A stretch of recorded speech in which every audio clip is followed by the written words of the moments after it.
अमेरिकी रियासत कैलिफोर्निया के शहर लॉस एंजलिस के शुमाल में जंगलाती आग फिर भड़क उठी। 8,000 एकड़ का रकबा आग की लपेट में, 50,000 अफराद को तख्लिये का हुक्म।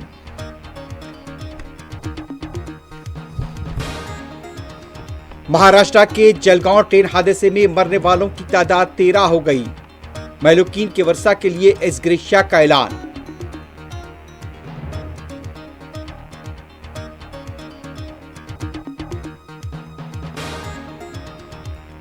यौम जमहूरिया के पेश नजर दिल्ली से कश्मीर तक वसीतर सिक्योरिटी इंतजाम, तलाशी मुहिम में भी शिद्दत।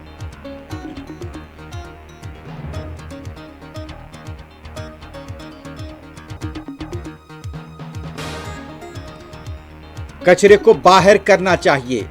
शाहरुख सलमान सैफी हमले पर हुए हंगामा। हिंदू अदाकार सुशांत सिंह राजपूत की मौत पर खामोशी। शिवसेना के लीडर नीतीश राणे की बकवास।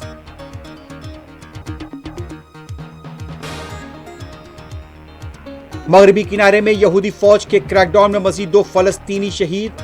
गाजा में भी हलाकतें।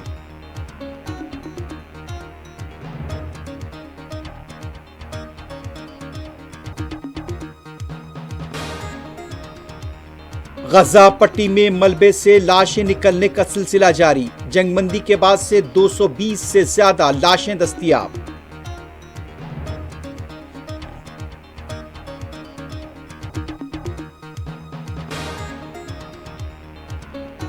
और अमेरिका और मैक्सिको की सरहद पर इजाफी 1500 फौजियों और हेलीकॉप्टर्स को तैनात करने ट्रंप इंतजामिया का फैसला।